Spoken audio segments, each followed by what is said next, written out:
everyone, it's Shel C from Paper Octio Studio, and today I'm sharing with you a fun little journal page that I made for Mike Deacon, his Mission Inspiration Facebook group. This is a fun challenge. There's 10 steps, and you just follow the steps. This month, Mike's page seemed to be about food, and so this page is my ode to peanut butter and jelly because I love peanut butter and jelly. I've loved it since I was a kid. Still love it. It's great stuff. I use sugar-free jelly now, because I'm old, but I still love it. And so I started out the first step being to glue down fragments of food labels. So I got a peanut butter label and a jelly label. I actually had to pull these right off my peanut butter and jelly, but I still know what it is, so it's no big deal. And I wanted to keep the front parts of the labels whole there on the left, the Jif peanut butter and the Dickens apricot jelly.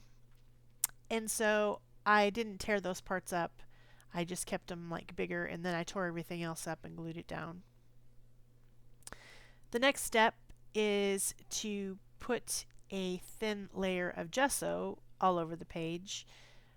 I guess this is probably just too busy and it needed to be knocked back a little bit.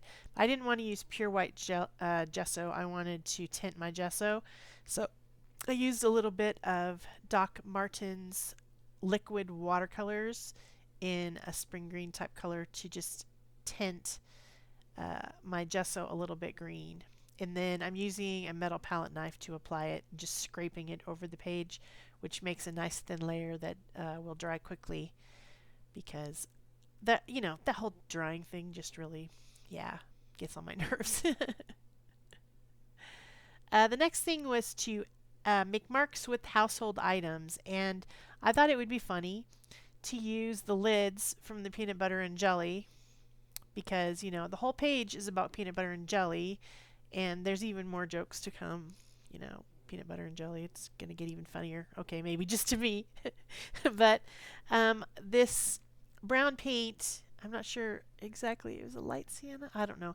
Anyway, in real life, it is the exact color of peanut butter. In the video, it looks darker than that. It looks more like milk chocolate or something, but it's not. And then I wanted an apricot jelly color, which also, that doesn't really look quite right either on the video, but I did my best to mix it close to what it looks like in the jar. I also like blackberry jelly. I should have maybe added purple instead of adding the peachy color, but it works, and it works for now. So the next step was to add drips and splatters of paint. So I got out my Bombay India inks, and I was trying to decide which color was going to go. I decided to make my main colors of my page red and green, which are actually complementary colors. Seems like Christmas, but I used a light green, and that label has red and green on it. So I went ahead and used the red ink to begin with, which looks like blood dripping down the page. It really does. So I thought, yeah, that's a little bit too much red blood dripping on the page, so I better add some other colors. So I added some orange, and then I also added some of the brown eventually, which ended up looking kind of like chocolate, or maybe that hazelnut spread, Nutella stuff that's got chocolate and hazelnut, which is another good option for spread on a sandwich, I think. Looks a lot like that. And I also used it for the splatters. And I'm just using a pipette, which is like a plastic dropper. And it works good for splatters, and it works good for dripping. This step took a really long time to dry. I just sat there with my heat tool and dried it and dried it and dried it and dried it. Just about drove me crazy. The next step is to add some pieces of words, collage words from magazines. And so these are from an ad. I'm not sure, I can't even remember what it was about. But I was like, stating my lasting love, my long time lasting love of peanut butter and jelly. Before I did that, I wanted to just kind of, yeah, this background was crazy with all the circles and the drips and the splatters and the labels and the colors. And so I just wanted to just add a little bit of gesso over the top. So I used my 2-inch brayer to do that. And then I also used my brush to brush a little bit of gesso in the spot that I was planning on putting the words, because they were just going to be like, they're going to disappear into that crazy color and pattern, and you know, it was just going to be crazy. So I think that looks better with a little bit of gesso over the top. Makes the other layers kind of go to the back while still being there, but just not quite in your face as much. So now this is the next joke. You know, this is a jelly plate, peanut butter and jelly. I had to do it. I had to do it. It was beyond my control. I decided to make my main focal image out of jelly prints, and I needed peanut butter colored and jelly colored and bread colored. So that's what I'm doing. This is the smallest type of jelly plate that you can get. It comes with 3 shapes: a circle, I think a circle, square, and a triangle, or maybe I don't know. Anyway, there's 3 shapes in there, and I just use this to add color really fast to something. It works out great. You just put it on an acrylic block, and you can see my acrylic block has so much paint on it. I try to clean it, but it's just so dirty. It doesn't look pristine and clear like it should. But yeah, I'm just making papers with my jelly plate because peanut butter and jelly. Yeah, it's funny. Come on, laugh, people, laugh. So I'm adding a little bit of pattern and color just to make the prints more interesting, using some stencils. I decided to throw in a little red onto my jelly color and a little yellow and white onto my peanut butter, just trying to add something to it. It just looked boring, so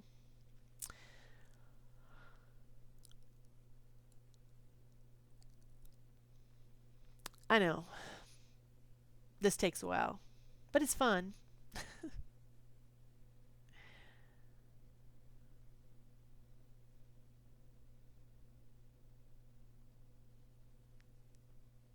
Then I thought I might need a little bit of printed paper, maybe, so I decided to throw a little bit of paint.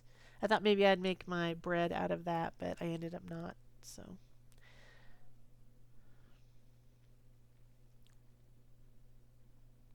So I'm going to leave the link to the Facebook group for Mike Deacon's challenge below, because I think these are a lot of fun.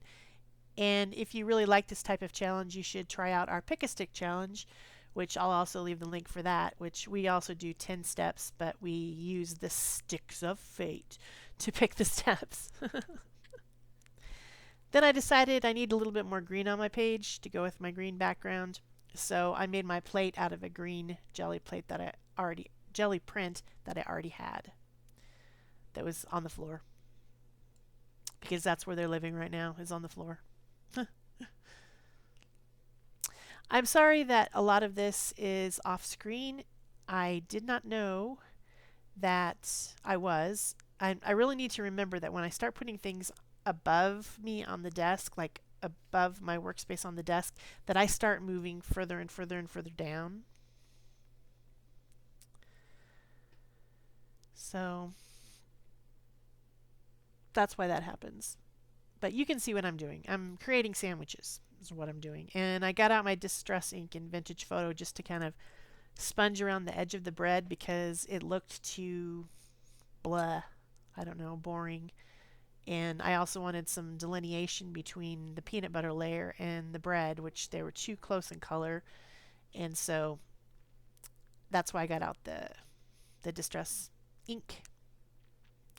So I'm just cutting them as I'm going and gluing each piece together with tacky glue because it dries fast and it makes it easy to do this. and then kind of trimming and then gluing the next layer, trimming and gluing the next layer. So that's how I make my little peanut butter and jelly plated sandwiches. Okay, maybe I'm the only one who thinks it's funny, but I think it's funny. So if you guys are having fun watching this video and you like the idea of this type of page, please remember to, you know, give it a thumbs up, subscribe, comment so I know you're here. Share it if you think it's share worthy. I don't know if this one is. It's pretty silly. But yeah, those things all make me happy and they help my channel. So I also used some, I believe it was Evergreen Bough colored ink around my little plate. Since I was sponging anyway, I figured I would sponge some more color. So I don't know if you guys noticed me doing that, but I did it. And then I'm making my second sandwich because you can't just have one. Okay, I usually have one. But the plate looked pretty empty with only one, so I thought it would be nice to have a second one.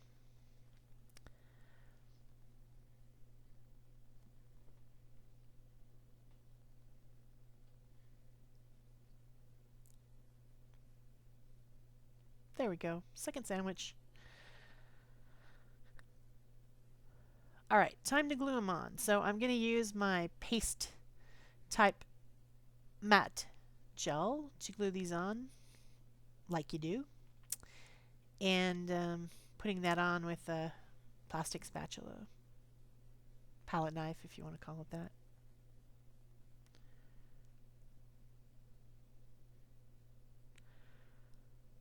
It's a very good method.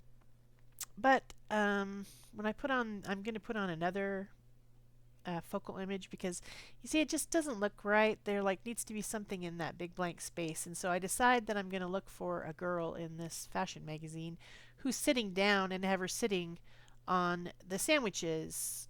I thought that would be really cute. But I flipped through the whole thing, didn't find something that I wanted. So then I picked out this girl instead. And the way she's walking, it's like she's walking and then she saw something really good and she turned her head around and looked at it like, ooh, look at that. Yeah, it was perfect. Also, she's wearing red, which is a main color on the page. However, I should have used a glue stick or something because the little thin paper just, yuck. It just doesn't, I don't know. I haven't used that many magazine images because I didn't have any until my friend sent me some. Thank you, Katie. She sent me a couple of magazines. She's someone who watches my channel, and I was whining about not having magazines, and so she sent me some because she's just cool like that. So I put one leg in front and one leg in back as if she's like stepping over the sandwiches, kind of. And I took off the purse. I thought it was an ugly purse. I didn't like it. So I just cut it right off. So that suddenly adds like some comedy to the page. Like, here's this girl and she's standing on the, the sandwiches and she's like, oh, look at that. And that really amused me. So that's when I started to like the page. Before that, I thought it was a little bit boring. So the next step was to add circles of paper randomly. And so I took a jelly plate that I had on the floor. I mean a jelly print. Why do I keep saying jelly plate? I'm losing my mind. Jelly print on the floor. And I picked it up and I added circles. And that added a little bit more of that green, which makes me happy. Because it still needed a little bit more. I didn't know where it was going to come in. I had the plate and I had the background. But having those extra little circles was actually quite brilliant. Brilliant, brilliant. And then step 8 is to add stenciling, and I have this fun stencil that's become one of my real favorites ever since my friend Peg sent it to me. It's a Dina Wakley stencil. I really like these circles. All these different size circles are just cool. So I decided to use that because there's so many circles on there already. And yeah, I thought that was a good idea. So I'm using white, which is also helping to, you know, kind of tame the background again. titanium white paint. That's not gesso, it's paint. I let some of the dots go over the girl and over the sandwiches and over the plate, just to add interest. This thing is driving me crazy.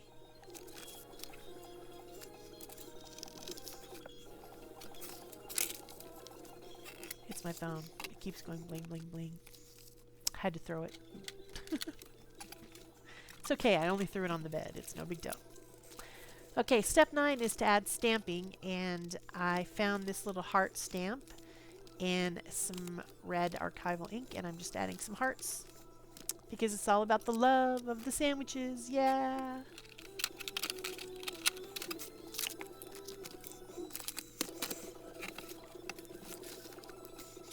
And there's only one step left.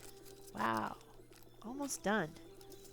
The last step is to add doodling and journaling. So I decided I needed a border around the page, and so I decided to use my Posca pen to make a type of a doodly border. First I'm drawing straight lines with a metal edge ruler, and then I'm just going to add like little doodles along the lines to make it more doodly.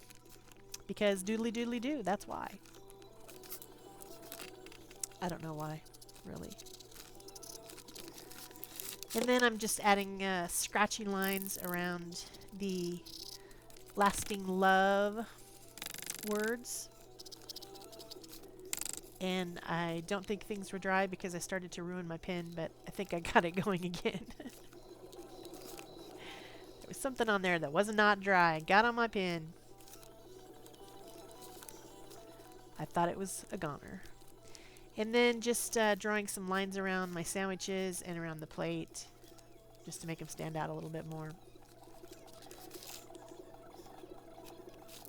And then, of course, you know how I hate it when things are floating, so I had to put some kind of ground on there to make my plate sit on something.